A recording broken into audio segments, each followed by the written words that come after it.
आज विशेष रूप से हमारे बीच में उपस्थित आध्यात्मिक गुरु श्री अनीश जी को प्रणाम। आज के इस विशेष कार्यक्रम में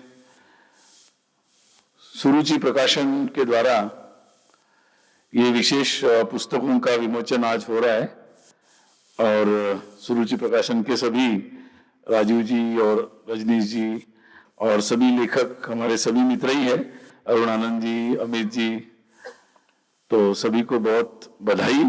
और आज ये जो पुस्तकों का विमोचन हुआ है तो संयोग ऐसा हुआ कि दोनों पुस्तकें मुझे देखने का मौका मिला और ये कॉमिक्स तो मैंने वर्ड टू वर्ड मतलब शब्दशः पढ़ने का मौका मिला तो काफी अच्छा है। और प्रभावी रूप से अभी इसमें कुछ मुझे तुरंत कमेंट नहीं करना क्योंकि जो मुझे कमेंट करनी थी मैंने छपने से पहले कर दी और उन्होंने शायद उसमें वो सारे चेंजेस भी कर दिए हैं, इसलिए अच्छा है, बहुत बढ़िया। तो बधाई, क्योंकि अरुण आनंद जी की पुस्तक तो अंग्रेजी में है, शायद बाद में हिंदी आएगी, तो मतलब रेंज बड़ी है, मतलब बिल्कुल केवल अंग्रेजी पढ़ने वालों के लिए भी है और बिल्कुल बालक जो बिल्कुल हिंदी में कॉमिक्स पढ़ना चाहते हैं उनके लिए भी। तो सुरुचि की ये मार्केटिंग स्ट्रैटेजी अच्छी है। तो ऐसी ही मतलब ऐसी ही रेंज इतनी बड़ी रखे और साथ में अब ये आजकल ऑडियो वीडियो ये सारे फॉर्मेट अब बड़े महत्वपूर्ण हो गए हैं। तो मुझे लगता है ये सारे विषयों की चिंता अब सुरुचि प्रकाशन निश्चित करेगा, ये अपेक्षा। तो आप सबको राम जन्मनवमी की बहुत बहुत शुभकामना और जय श्री राम हम सबके लिए। और जय श्री राम। हम सब भाग्यशाली है कि मतलब वास्तव में ऐसे लगता है कि राम का युग प्रारंभ हो गया, क्योंकि हम उस युग में हम लोग उपस्थित हैं। मैं कई बार कल्पना करता हूं कि जब मैं ये राम मंदिर का जब प्राण प्रतिष्ठा हो रही थी तो मैं कल्पना कर रहा था कि वो लोग कितने भाग्यशाली होंगे कि जब हजारों साल पहले अपने दक्षिण में मतलब रावण का वध करने के बाद, उसका पराजय करने के बाद भगवान श्री राम अयोध्या में आए होंगे और तब पूरे अयोध्यावासी और देश विदेश के सब जो प्रमुख प्रतिनिधि थे वो वहां उपस्थित हुए थे। और वो कितना मतलब अद्भुत आध्यात्मिक प्रसंग होगा कि कैसी एक अनुभूति होगी मतलब। तो मुझे लगा कि ये जो प्राण प्रतिष्ठा का कार्यक्रम था उसमें ही उसी प्रकार से देश के सब प्रमुख लोग आए, पूरे देश भर में उसको मनाया जा रहा है। तो मुझे लगा कि ये ऐसा उस समय ही हुआ होगा और हम उतने हजारों वर्षों के बाद हम लोग ऐसे भाग्यशाली लोग हैं कि हमें इस समय जब भगवान श्री राम के प्राण प्रतिष्ठा मंदिर हो रहा है उस समय हम मनुष्य जीवन प्राप्त किए हैं। ये वास्तव में बड़ा अद्भुत ऐसा अनुभूति मुझे हुई और मुझे लगता है कि मतलब इसका वर्णन मैं नहीं कर सकता, शायद हमारे आध्यात्मिक गुरु है वो शायद इसका वर्णन कर पाएंगे, लेकिन मेरे पास तो इसके लिए शब्द नहीं है। लेकिन एक सामान्य व्यक्ति की तरह मेरी अनुभूति जो थी वो मुझे लगा कि आपसे मैं इसको बताऊं कि किस तरीके से अनुभूति उस दिन हो रही थी और जब भी उसका स्मरण होता है तो वास्तव में उसका एक अलग ही एक आनंद प्राप्त होता है। और ये आनंद वास्तव में जिनको समझ में आया वो भाग्यशाली है, लेकिन जिनको समझ में नहीं आया उनको भी ये आनंद समझ में आए, ये अनुकंपा जो और राम जी की जो है वो उन तक भी पहुंचे, ये मुझे लगता है कि हर राम भक्त का कर्तव्य है और ये महत्वपूर्ण कर्तव्य है। राम को अपने हृदय में रखे लेकिन अपने तक सीमित ना रखे, क्योंकि भगवान राम ने सभी से कहा कि मैं सबका हूं, मतलब आपका भी हूं, भरत का भी हूं, मैं लक्ष्मण का भी हूं, लेकिन फिर भी मैं सबका हूं। तो ये जो एक उनके जीवन का बहुत महत्वपूर्ण संदेश है। तो इसलिए हम लोग समझ गए, हमें भाग्य मिला कि हमें ये अनुभूति मतलब इसका महत्व हमें समझ में आ गया। बहुत लोग हैं, करोड़ों लोग जिन तक ये बात नहीं पहुंची अभी। और जिन तक ये शुभ संदेश नहीं गया है, ये बात नहीं पहुंची है, ये भाव नहीं पहुंचा है, तो मुझे लगता है कि ये बात और ये भाव पहुंचाना अत्यंत आवश्यक है। और इस दृष्टि से ये जो महत् कार्य है, विभिन्न प्रकार के माध्यमों से ये पहुंचाना, ये मुझे लगता है कि बहुत ही अच्छा कार्य हुआ है। और इस बार बड़ी अच्छी बात थी कि हमारे सभी प्रचार माध्यमों ने, भारत के सभी प्रचार माध्यमों ने बहुत सकारात्मक रूप से, एक पूरे भाव से, मतलब ये बात सभी लोगों तक पहुंचाई। और ये मतलब वो बिल्कुल साधुवाद के पात्र है, क्योंकि उनके कारण करोड़ों करोड़ों लोगों को उसकी प्रत्यक्ष अनुभूति मिली, उस भाव की भी अनुभूति मिली, उसका वर्णन सुनने को मिला, पढ़ने को मिला, देखने को मिला। तो वास्तव में एक उत्सव बन गया। मुझे याद है उस दिन अयोध्या में था, तो अयोध्या में वो घटना बताने से पहले पहला पृष्ठभूमि बताना जरूरी है, क्योंकि मैं नागपुर का हूँ और 83 में मेरा जस्ट 10th हुआ था और नागपुर भारत में एकता यात्रा निकली थी।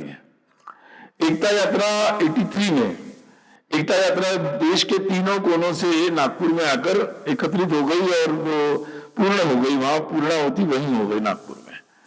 और बिल्कुल एक जो स्कूल से निकले हुए युवा के रूप में मैंने नागपुर में उसके स्वागत का अनुभव लिया और उसके देखने के लिए जिस प्रकार से लोग आ रहे हैं, पूरा समाज आ रहा है और उसका पूरा वर्णन हम लोगों ने, जो सारे यात्राओं का अनुभव लेकर नागपुर आए थे, उनका हमने मतलब एक एक से अनुभव जो पूरा सुना, ऐसे लग रहा था कि मतलब जो भारत है वो भारत एक अद्भुत है, उसकी अनुभूति उस दिन हो रही थी। लेकिन देख रहा था कि धीरे धीरे राम जन्मभूमि का विषय शुरू हुआ और कैसे कैसे प्रश्न उठाए जा रहे थे, कैसे कैसे वर्णन किए जा रहे थे। मतलब लगता था कि हम कहाँ है, मतलब शायद ब्रिटिश काल में भी ऐसे वर्णन नहीं हुए होंगे। और मैं एक दिन पढ़ रहा था कि ब्रिटिश काल में ऐसे वर्णन नहीं हुए, और जब मुगल काल में राम मंदिर का ढाया गया उस समय भी हिंदू धर्म, उसकी उपस्थिति, उसके बारे में इतनी अवहेलना की बातें नहीं लिखी गई। कुछ दिनों पहले मैंने अलीगढ़ मुस्लिम यूनिवर्सिटी से सूची मंगवाई थी कि भाई वहां कौन से हमारे आध्यात्मिक ग्रंथ है जिनके पर्शियन भाषा में, उर्दू भाषा में, अरबी में अनुवाद हुए हैं और जिसकी उपलब्धता है। तो उनका मैंने कालावधि भी मंगवाया कि किस काल में ये अनुवाद हुए हैं। तो बहुत एक लंबी सूची मुझे मिली कि इतने सारे अनुवाद उस काल में भी हुए, उस काल में भी हुए, और इन ग्रंथों का, उस ज्ञान का सम्मान भी हुआ और उनको पहुंचाया भी गया। इतने मुक्त रूप से उस काल में भी अगर ये चीजें हो रही थी तो मुझे बड़ा आश्चर्य लगा कि ये क्या हो रहा है। मतलब ये हमारे देश में ऐसी कौन सी पीढ़ी आ गई, कौन सी रचना आ गई, कौन सी ऐसी मजबूरी आ गई। मेरे जैसे विद्यार्थी को लगता था कि क्या हम कौन से काल में चल रहे, कौन सी परिस्थिति, कोई विदेशी ऐसे लोग हैं कि जो राम के विरोधी है, उनकी सरकार है, कहां से लोग आ गए, किनका दबाव है, किनका भय है, किसके कारण ये हो रहा है। तो जब, और मुझे लगता है कि यहां बैठे हुए लोगों को मुझे उसका वर्णन करने की जरूरत नहीं, ये लगातार चल रहा था। परंतु जब मैंने उस दिन जब अयोध्या में प्राण प्रतिष्ठा हो रही थी तो बहुत बड़ा एक मीडिया सेंटर बनाया गया था और मीडिया सेंटर में मुझे लगता है 500 से ज्यादा ही सब पत्रकार थे और बहुत सारे स्क्रीन्स लगाए थे, हर चैनल वहां दिखाया जा रहा था, कितने सारे लोगों की बैठने की व्यवस्था थी, सब बैठे हुए थे। और मैं तो मंदिर परिसर में था, लेकिन हमारे जो कई सारे कार्यकर्ता थे वहां से लगातार वो मुझे वीडियो भेज रहे थे वहां का कि कैसे चल रहा है, क्या चल रहा है, वीडियो, फोटो और ऑडियो में सुना रहे थे मुझे। तो उन्होंने मुझे जो जैसे ही प्राण प्रतिष्ठा का दृश्य हुआ उन्होंने मुझे वहां का फोटो भेजा। सारे पत्रकार लोग खड़े होकर जय श्री राम कर रहे और ऐसा ही उत्साह। तो मुझे एकदम पूरा जैसे फिल्म की तरह पूरी रिवर्स फिल्म चली कि कहां से गाड़ी शुरू हुई थी और कहां पहुंची, और मेरे लिए वो भी प्राण प्रतिष्ठा जितना ही एक सुखद अनुभव था। और इसलिए मैं कह रहा था कि मैं उस दिन के लिए तो सभी लोगों को, मीडिया के लोगों को भी साधुवाद लगातार देता हूं। तो ये परिवर्तन यूं ही नहीं हुआ है, ये परिवर्तन की भी बहुत एक लंबी गाथा है। मतलब इसमें भी जैसे 500 वर्षों का संघर्ष है, वो भी वो संघर्ष तो शायद विदेशियों से था। वो संघर्ष में साफ था कि कौन आगे कौन सामने है, आपके बिल्कुल साफ था, और इसलिए सीधा संघर्ष था। उस सीधे संघर्ष में अपनों से संघर्ष नहीं करना था, अपनों से नहीं था वो संघर्ष। वो संघर्ष विदेशियों से था, विधर्मियों से था, जो शायद आपकी आस्थाओं को सम्मान नहीं करते, जो शायद आपकी श्रद्धा को नहीं समझते, आपके श्रद्धा स्थान को सम्मान नहीं करते, उनसे वो संघर्ष था। परंतु और उसमें बहुत सारे लोगों ने किसी भी बात की परवाह न करते हुए, किसी भी बात की, उन्होंने अपना ये संघर्ष जारी रखा। और इसलिए भारत के इतिहास में नहीं, विश्व के इतिहास में इतना व्यापक संघर्ष अपने देश के सम्मान के लिए, इसलिए वो कहते ना कि ये मिट गए, यूनान मिश्र मिट गए, मिटती हस्ती, मतलब ये कहा गया है वो वास्तव में एकदम सच है। क्योंकि मिट्टी तो उनकी हस्ती है जो अपने सिद्धांतों को, अपने प्रतिष्ठा को, अपने स्वाभिमान को छोड़ देते अपने व्यवहारिक जीवन के लिए। लेकिन वो समाज जो अपने व्यवहारिक जीवन को दांव पर लगा देता है, अपने रोज के जीवन को, लेकिन अपने स्वाभिमान को नहीं छोड़ता, उसकी हस्ती रह जाती है, वो भारत की हस्ती है। मतलब और इसीलिए हमारे लिए राम का मतलब ये बहुत महत्वपूर्ण है। और इस दृष्टि से मुझे लगा कि ये एक बहुत ही अत्यंत महत्वपूर्ण, हमारे देश के हजारों वर्षों के इतिहास में ये एक ऐसा ऐतिहासिक स्थान है, क्षण है कि जो आने वाले कितने सालों तक वो माना जाएगा, समझा जाएगा। कभी कभी लोग पूछते हैं कि अच्छे काम के लिए समय भी लगता है। अब राम मंदिर बना तो राम मंदिर के लिए थोड़ा समय ज्यादा लगा। क्यों लगा? तो मंदिर ऐसा बनना चाहिए, ये हमारा भगवान राम का मंदिर है, तो 1000 वर्ष तक कम से कम ये किसी तूफान से, आग से, भूकंप से, किसी भी तरीके से इसको धक्का नहीं लगना चाहिए। तो नींव बनने में थोड़ा टाइम ज्यादा लगता है, बहुत टाइम लगता है नींव बनने में। और इसलिए नींव देखना पड़ता है कि वो कैसे होगी, मजबूत कैसे होगी, कितने धक्के खा पाएगी और कैसे रहेगी। जब जिस मंदिर की नींव मजबूत होगी वो कभी नहीं टूटेगा, लंबे समय तक चलेगा। तो समाज भी ऐसा ही है, समाज की नींव मजबूत होना जरूरी है। जिस समाज के तत्व मजबूत होते हैं, जिस समाज की श्रद्धा मजबूत होती है, जिस समाज का ज्ञान मजबूत होता है और जिस समाज का अभ्यास मजबूत होता है, वो समाज हजारों वर्षों तक चलता है। लेकिन समाज मनुष्य है, वस्तु नहीं है। क्योंकि वस्तुएं ईंट को रख दिया, सीमेंट को रख दिया तो वो अपने हिसाब से चलती रहेगी। मनुष्य को दिमाग भी है, तो उसमें इधर उधर का बिखराव की संभावना रहती है।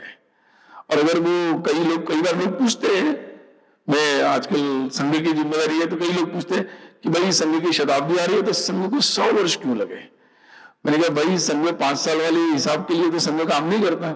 संघ तो हजारों वर्ष के लिए ऐसे समाज को, ऐसे राष्ट्र को विकसित करना चाहता है, बनाना चाहता है कि जो ऑटो मोड पे चले, अपने आप ही ऐसा मजबूत हो जाए, अगर कोई कमी आ जाए तो अपने आप ही उसकी शुद्धि हो जाए, ऐसे समाज बनाना चाहता है। तो उसके लिए ऐसी बिल्डिंग अगर समाज की बनानी है तो नींव बनाने में थोड़ा टाइम लगता है, काफी काम इसकी भी करना पड़ता है। अगर नींव पक्की हो जाए तो फिर गाड़ी चल पड़ेगी। इसीलिए कभी कभी बड़े मजबूत काम करने के लिए समय लगता है और समय लेना चाहिए। अगर कई लोग हैं, कई लेखक हैं बड़े, मैंने तो मतलब इन्होंने बताया अनेकों पुस्तक, अनेक वगैरह नहीं, अनेकों छोटी छोटी पुस्तक लिखी है। पुस्तक मैंने एक ही लिखी, उसका अनुवाद था, क्योंकि मुझे पता है एक पुस्तक लिखने में बहुत परिश्रम होता है। कुछ है लोग जो बारी बारी से पुस्तकें लिखते रहते हैं, मुझे तो पता लगने लगता कि हाउ दे राइट इट। तो मुझे पता है कि अरुण आनंद जी ने इसके लिए भी काफी प्रयास किया, अब अगली किताब भी लिख रहे हो, उसके लिए भी बहुत लंबा हर महीने में 15 दिन मुझे लगता है लगातार लगा रहे। तो ये एक लंबा कोई भी काम करना है तो एक बड़ा मतलब लंबा परिश्रम का काम होता है और उसके लिए बड़ा परिश्रम का काम करना होता है। राम के संदर्भ में दो तीन बातें केवल बताना चाहूंगा। एक है महत्व का विषय होता है राम का मतलब राम राज्य। अब कई लोग सोचते हैं कि आज के जमाने में राम राज्य संभव है क्या? मतलब क्या मनुष्य इतने प्रामाणिक हो सकते हैं? क्या राम के समय के अनुसार इतनी प्रामाणिकता से, इतने परस्पर प्रेम से, इतने न्यायपूर्ण तरीके से, इतने लोगों के लिए एक दूसरे की चिंता करने वाले धर्म के मार्ग से लोग चल सकते हैं क्या?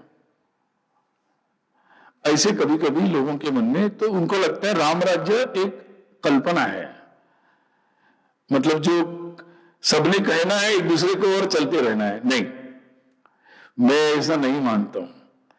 क्यों? क्योंकि ये शायद दुनिया के बहुत सारे लोगों ने, बड़े बड़े फिलोसोफर, पॉलिटिकल साइंस में तो वैसे क्या बोलते हैं, एजुकेशन से मैं सोशल स्टडीज या ह्यूमैनिटीज का विद्यार्थी नहीं हूं, इसलिए बड़े बड़े जो फादर्स है पॉलिटिकल साइंस के, सोशियोलॉजी के, मुझे पता नहीं है वो फादर्स जो है, economics, father of economics, father of political science, father of क्या क्या, सबके फादर है। मुझे वो फादर तो मालूम नहीं क्योंकि I am not the student of that studies, लेकिन मुझे उनके ग्रैंड फादर पता है क्योंकि उनका जन्म भारत में हुआ था, उनके बारे में मुझे पता है। और उन्होंने ये बात जरूर कही, हजारों वर्षों के अनुभव से उन्होंने ऐसे मार्ग बताए हैं, ऐसे महापुरुषों के जीवन उन्होंने बताए हैं, ऐसी कई कहानियां उन्होंने बताई है जो राम के जीवन से मेल खाती है, ऐसे तत्व बताए हैं और ऐसे तरीके बताए हैं। क्योंकि राम के जीवन में ऐसी शिक्षा है, राम के जीवन में उनके पीढ़ियों का आदर्श है, राम के जीवन में उनके पास ऐसे गुरु है, और ऐसे गुरु जिस जीवन में, जिस संसार में, वो वहां अच्छा ही होगा।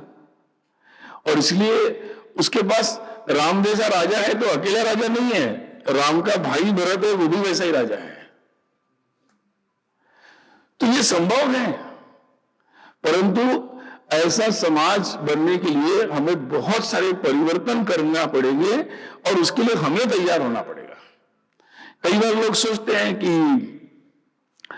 पॉलिटिकल पार्टी सबसे पहले पॉलिटिकल पार्टी सुधरनी चाहिए, और लेकिन मैं कई बार मानता हूं कि पहले समाज सुधरेगा कि पहले पॉलिटिकल पार्टी और सत्ता सुधरेगी।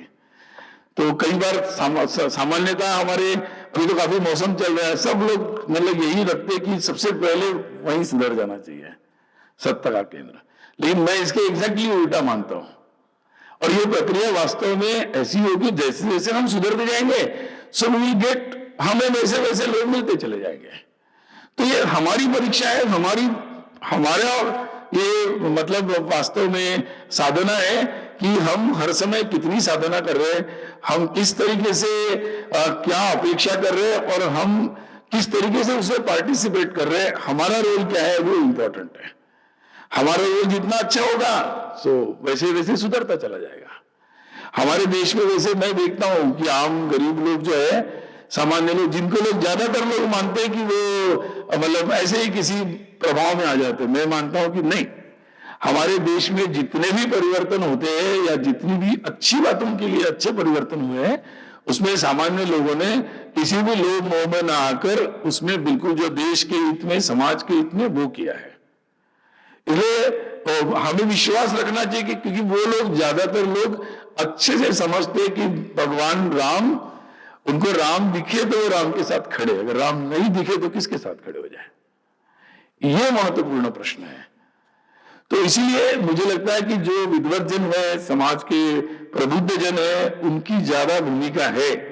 हमारे देश में तो प्रबुद्ध जन में ही कुछ, ये जो राम जन्मभूमि का प्रश्न खड़ा हुआ, इस प्रश्न के पीछे सामान्य जन का विषय नहीं था, इसमें हमारा जो प्रबुद्ध जन है, इंटेलिजेंसिया, सो कॉल्ड इंटेलिजेंसिया, उनके जो संभ्रम थे, उसका एक बेस्ट एग्जाम्पल, अगर इंटेलिजेंसिया को संभ्रम हो जाए तो राम जैसे विषय पर, राम मंदिर जैसे विषय पर कैसे प्रश्न खड़े होते हैं, इसका एक एग्जाम्पल है। मतलब ये आने वाली पीढ़ियों को एग्जाम्पल के रूप में पढ़ाना चाहिए कि इसलिए हमारे इंटेलिजेंसिया को पोल्यूट नहीं होने देना चाहिए, उनकी बात स्पष्ट रहनी चाहिए।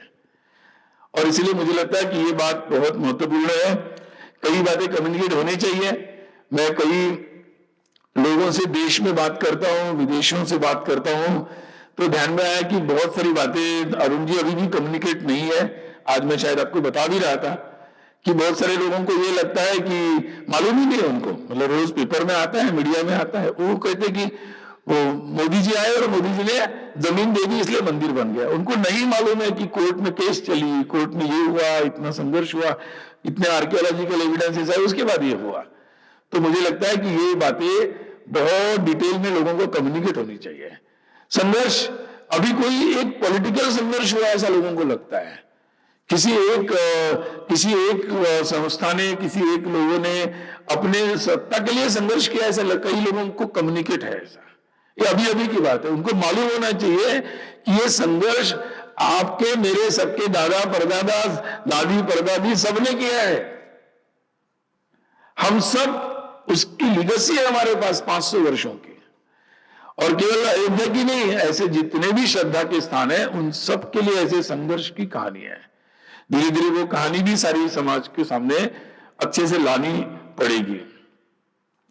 और क्योंकि राम तो हमारे देश में सब भाषा में है, सब जाति समुदाय में है, सब लोक भाषा में है, सब काल में है। मतलब राम तो मुझे लगता है कि हर जगह उपस्थित है भारत में, हर तरीके से है।